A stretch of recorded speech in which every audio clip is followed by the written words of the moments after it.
The Iranian regime, what they're doing scares the shit out of me. If you think about the breakout potential for Iran to develop a nuke, right, a weapon, some estimates now are about a week, 1 week, right, to develop enough enriched uranium. You've got to enrich a week from right now. If they're basically saying, look, if they make that decision, they need what 25 kilograms of enriched uranium at like 90%. That's weapons grade. So they could do that within a week. Is a number of estimates, legitimate estimates. They could, and that's for one. And okay, so is there value in that? Well, from their perspective, perhaps they could do 3 weapons in maybe a month's time. So that breakout that we used to talk about in terms of years, at least many months now is shrunk. Right? And so the idea is, as a flashpoint, people say, well, why should we still be worried about Iran? Well, because there's a high likelihood that if the Israelis get the sense that that's where they're heading, that they're going to do, then they may take action, right? Kinetic action to stop it. They've done it in Iraq. They did it in Syria. Gone after these capabilities. And that could obviously cause a flash there that spreads out of control, right, and draws us into it.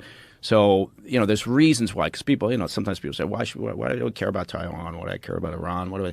It's because of the potential for a problem that we can't get our hands around, that we can't control.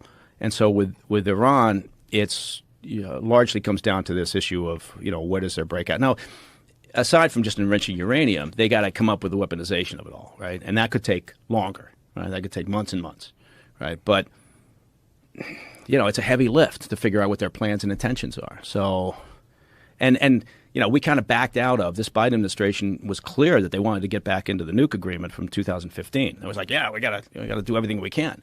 And so they started those talks when they got in, and now they've kind of shut them down, basically, because the Iranians made some demands that weren't realistic. And also, the protests, right? And also, they're selling fucking weapons to Russia, right? So, Russia's turned to Iran and North Korea to resupply their hardware and get gear that they can't get, drones in particular, from Iran. So do we really want to be talking a nuke deal with Iran at this moment? Probably not. Whether it's pragmatic or not, but certainly from a political perspective, there's a lot of shit happening that's very interesting. So we should be worried about Iran. We should be worried. I mean, really, where are the big flashpoints?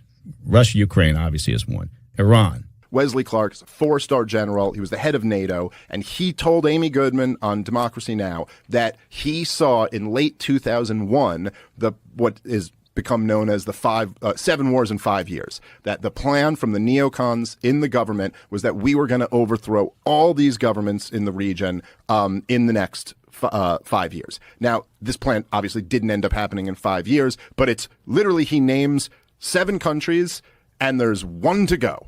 And that one, by the way, happens to be the one that Donald Trump is flirting with a war with right now, Iran. All the rest of them have happened. Israeli news reported today that a strike on Iran is imminent. Yeah. Did you see that? Yeah. No, we're very clearly moving toward this war, yet another catastrophic war. But so Wesley Clark gets asked about this in the debate, and he goes, it actually goes back much further than that. He goes, I first saw the plans in 1991, and it came from Paul Wolfowitz. Okay, so he goes, Paul Wolfowitz had these plans in 1991, and he took them to Brent Scowcroft, who was George H.W. Bush's national security advisor. So he takes them to them, and according to Wesley Clark, again, my source on this is a 4-star general. He says that Scowcroft went, we'll look at this after the election. 92 is the election year. They lose. Bill Clinton comes in, and he goes, and the plan kind of got killed. And then he said it was revived later in a study paid for by the Israelis. And that this was done, that Richard Pearl was really the one who brought it back to life, and that it was explicitly done because this is what they thought was necessary to protect Israel. And as I've mentioned to you before, now I don't know exactly what study he's referring to, but he said that's what he said. But I do know, as I've mentioned before on this, that anybody can go read The Clean Break. You could Google it right now. It's a clean break, a new strategy for securing the realm, which was a letter written by the guy he mentioned, Richard Pearl and David Wormser, to Benjamin Netanyahu in 1996. It was his first year when he came in as prime minister. And the whole thing is basically the clean break is a break from the peace process, a break from Oslo, because essentially Bill Clinton had gotten Yitzhak Rabin and Arafat to agree to like start this two-state solution process that should be loosely based around 67 borders. You got to finally give these Palestinians a state. You've been occupying them since 1967. You got to finally take your boot off their neck. And the clean break strategy was to go, listen, we got to get away from this whole idea of a Palestinian state and giving them land. And basically the thinking, the Yitzhak Rabin old school thinking on this, loosely speaking, it's a little more complicated, but basically they were like, look, we've been occupying the Palestinians for decades and decades now. The broader Arab world hates us over our treatment of the Palestinians. And so what you got to do is you have to make peace with the Palestinians so that you can get along with all these Arab states around you.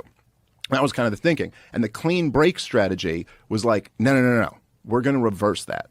Instead of making peace with the Palestinians so that we get along with the Arab states surrounding us, what we're going to do is we're going to overthrow all of those states. So we never have to make peace with the Palestinians.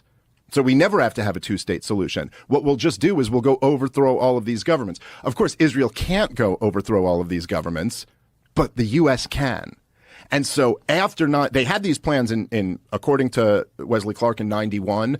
We know about the clean break memo in 96. But after 9/11, that's when, by a terrible twist of fate and all this shit, the neocons are in power.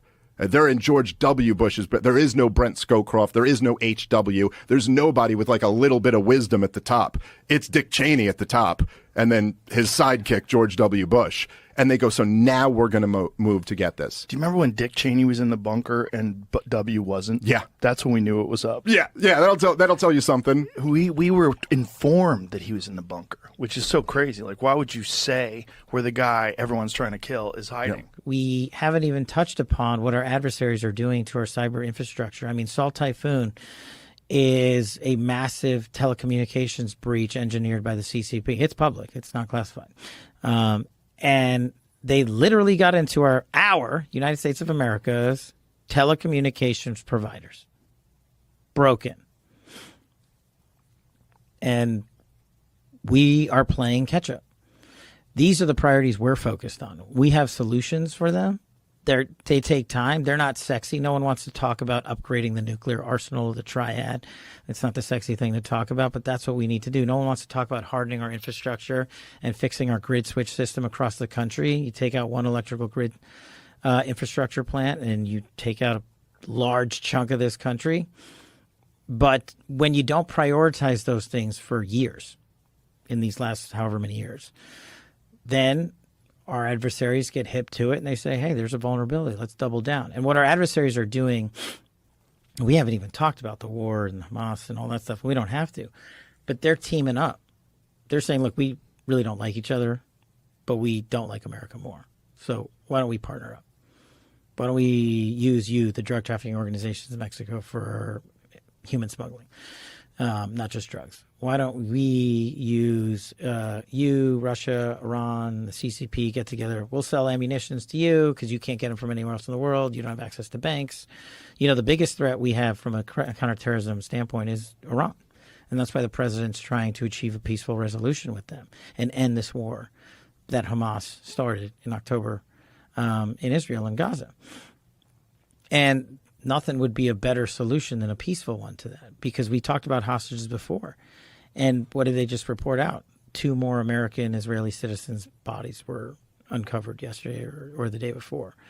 The cost of these wars, people don't see and feel right away. And unless you give them in your face 24/7 coverage of it, their focus is going to be on what CNN's talking about and how they're talking about it. Yeah. And that's part of the shift. And that's like one of the large reasons I was like, we have to come on this show. We have to at least swing at it.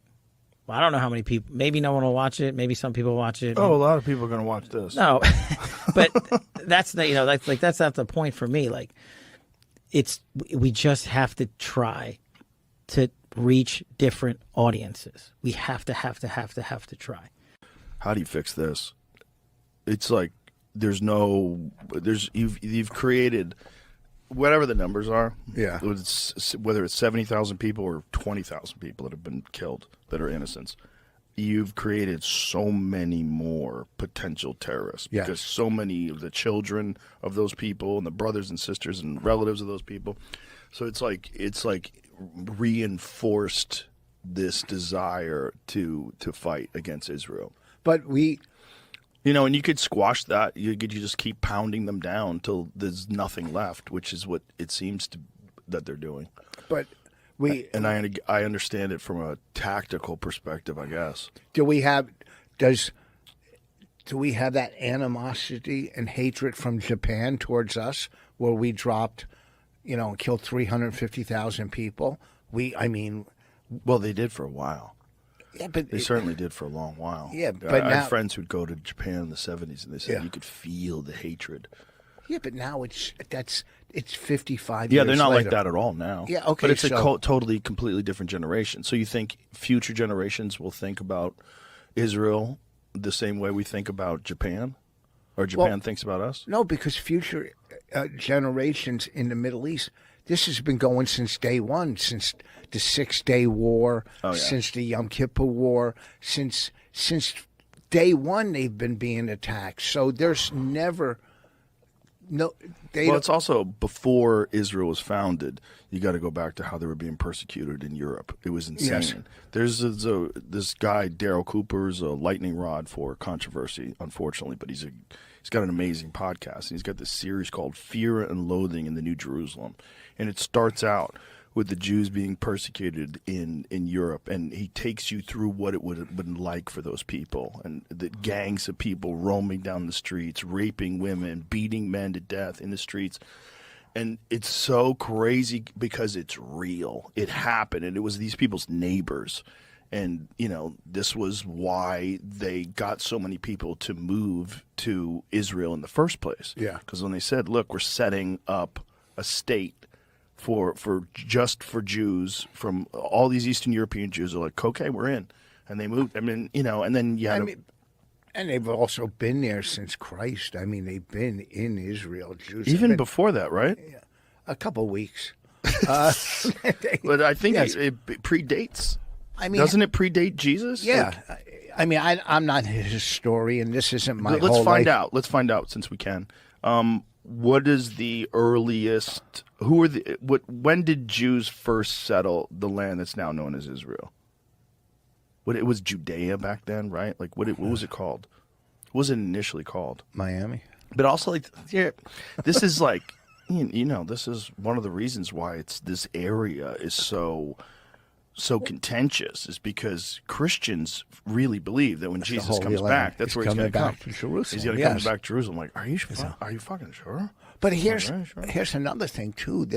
And I'm not. Listen, I've worked. I'm not going to be that guy. Oh, I had a Muslim friend. There we go. Listen, Jews have been a history in the land of Israel, their presence dating back to the second millennial BCE.